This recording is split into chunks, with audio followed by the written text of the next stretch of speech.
আসসালামু আলাইকুম। সবাইকে স্বাগত আমার আজকের পর্বে। আজ আপনাদের জন্য নিয়ে এসেছি ঠান্ডা ঠান্ডা একটা রেসিপি। তৈরি করে দেখাবো কাঁচা আমের শরবত বা আম পান্না। এখন তো রোজার মাস, একই সঙ্গে গরম, তাই ইফতারে ঠান্ডা এক গ্লাস শরবত থাকা কিন্তু খুবই জরুরি। আর সেটা যদি হয় টক ঝাল মিষ্টি স্বাদের, তাহলে তো কথাই নেই। তাই আজকের পর্বে আপনাদের জন্য মৌসুমি ফল কাঁচা আম দিয়ে এই মজার শরবতটা তৈরি করে দেখাবো। একই সঙ্গে থাকছে মাস জুড়ে সংরক্ষণ পদ্ধতি। চলুন তাহলে শুরু করা যাক।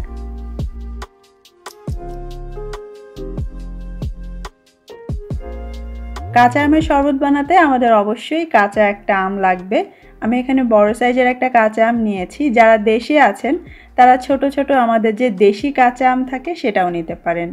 এখানে যে কাঁচা আমগুলো থাকে সেগুলো সব থেকে কাঁচা অবস্থা এটাই, একটু হালকা হলদেটে ভাব থাকে, কিন্তু আমগুলো কাঁচা এবং বেশ ভালোই টক। তবে আমাদের দেশি আমের মতো ওই রকম চুকা টক নয়। আপনি যেরকম আমই নেন কোনো সমস্যা নেই। এখন যেটা করতে হবে, আমটাকে ছিলে এইভাবে টুকরো টুকরো করে কেটে নিতে হবে। তবে অনেকে খোসা সহও রাখেন, আপনি চাইলে খোসা সহও নিতে পারেন। আমি খোসাটা বাদ দিয়ে ছোট টুকরো করে কেটে নিচ্ছি। আমটার গায়ে হালকা হলদেটে ভাব এসে গেল, এটা কিন্তু পুরোপুরি কাঁচা একটা আম। দেখতেই পাচ্ছেন কতটা শক্ত, টিপ দিয়েও কিন্তু ভাঙা যাচ্ছে না। তো এই রকম কাঁচা টাইপের আম আপনাকে নিতে হবে। এবারে চলে যাচ্ছি মূল পদ্ধতিতে। এই শরবতটা দুইভাবে তৈরি করা যায়, একটা আম পুড়িয়ে অন্যটা আম সেদ্ধ করে। আমি আজকে সেদ্ধ করেই শরবতটা বানিয়ে দেখাচ্ছি। এজন্য ছোট একটা প্যানের মধ্যে কেটে রাখা আমগুলো নিয়ে নিলাম। তারপরে শরবতে ঝাল করার জন্য আমি দিয়ে দিচ্ছি কাঁচা মরিচ। 3টা দিয়েছি, আপনি আপনার স্বাদ মতো দিবেন। এই মরিচগুলো খুব একটা ঝাল নয়।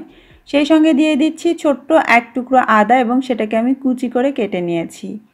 আধা টেবিল চামচ দিয়ে দিচ্ছি লবণ এবং একই সাথে দিচ্ছি 1/3 কাপ চিনি। চিনি আর লবণের পরিমাণটা আপনাকে দিতে হবে আম বুঝে। আম কতটা টক তার উপরে চিনি আর লবণের পরিমাণটা কম বেশি হবে।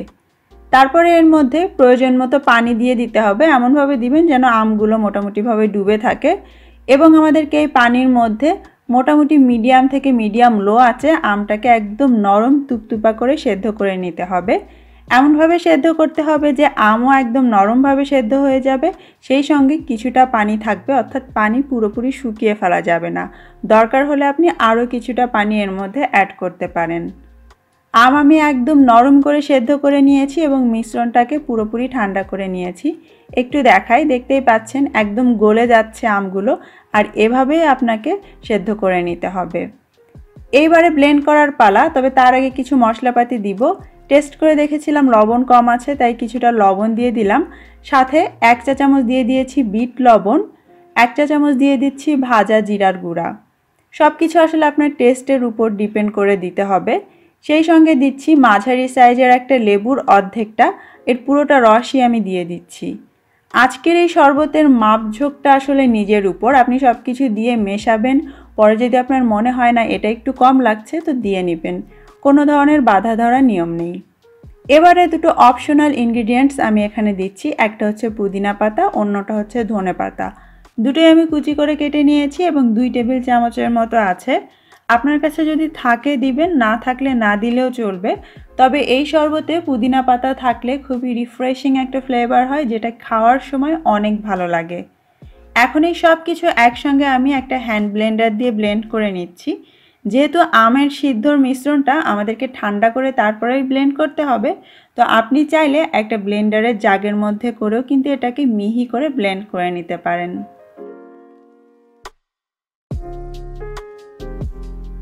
সব কিছু একসঙ্গে খুব ভালোভাবে মিশে যাওয়া পর্যন্ত ব্লেন্ড করে নিতে হবে। আমগুলো যদি নরম করে সেদ্ধ করা যায় তাহলে কাজটা নিমেষের মধ্যেই হয়ে যাবে। আমার ব্লেন্ড করা হয়ে গিয়েছে, দেখতেই পাচ্ছেন একদম স্মুথভাবে ব্লেন্ড হয়ে গিয়েছে। তারপরেও কিন্তু এর মধ্যে আমের রস, ধনেপাতা, পুদিনা পাতার রসগুলো আলাদা থাকবে, আর এজন্যই আমাদেরকে এই মিশ্রণটাকে একটু চেলে নিতে হবে। তাই একটা বাটির উপরে আমি একটা ছাঁকনি বসিয়ে তাতে ব্লেন্ড করে নেওয়া এই আমের মিশ্রণটা ঢেলে দিচ্ছি। তারপরে একটা স্প্যাচুলার সাহায্যে নাড়তে থাকবো যাতে নিচে আমের পাল্পগুলো পড়ে যায় আর ওপরে আঁশগুলো জমা হতে থাকে। দেখতেই পাচ্ছেন এত ভালো করে ব্লেন্ড করার পরেও কতখানি আঁশ এখানে জমা হয়েছে। আর শরবতের মধ্যে এগুলো থাকলে দেখতেও তেমন একটা ভালো লাগে না, আর খাওয়ার সময়ও কিন্তু মুখে পড়তো। ব্যাস, কাঁচা আমের শরবত বানানোর আসল কাজই আমাদের হয়ে গেল। এইবার আমি আপনাদেরকে দেখাচ্ছি সংরক্ষণ পদ্ধতি। আপনাদের বাসায় নিশ্চয়ই সবার ফ্রিজ আছে, আর ফ্রিজের জন্য এরকম আইস ট্রে সবার বাসায় থাকে। তো আপনি এই পাল্পটা চাইলে আইস ট্রের মধ্যে একটু একটু করে এভাবে দিয়ে ফ্রিজে রেখে জমিয়ে নিতে পারেন। তারপরে এর ভেতর থেকে বের করে একটা জিপলক ব্যাগে ভরে রেখে দিতে পারেন। তাহলে পুরো রোজার মাস জুড়ে যেদিন আপনার এই শরবতটা খেতে ইচ্ছা করবে, বের করে নিয়ে জাস্ট ঠান্ডা পানির সঙ্গে গুলিয়ে নেবেন। অথবা এই পাল্পের মিশ্রণটা আপনি চাইলে ৩-৪ দিন পর্যন্ত ফ্রিজের নর্মাল চেম্বারেও রাখতে পারেন। এবারে শরবত পরিবেশনের পালা। তার জন্য আমি দুটো ট্রান্সপারেন্ট মাগ নিয়েছি, আর এর মধ্যে 4 টুকরো করে আইস কিউব দিয়ে দিচ্ছি, বা আপনি যত ঠান্ডা খেতে চান তেমন করে আইস কিউবটা নিতে হবে। সেই সঙ্গে দিয়ে দিচ্ছি আমাদের তৈরি করা কাঁচা আমের মিশ্রণটা। আর এটা আপনি দিবেন যদি ঘন করে শরবত খেতে চান বেশি, আর পাতলা করে খেতে চাইলে অল্প দিলেও হবে। চিনি যেহেতু আগে থেকে দেয়া আছে, তো আলাদা করে কোনো চিনি দিতে হবে না।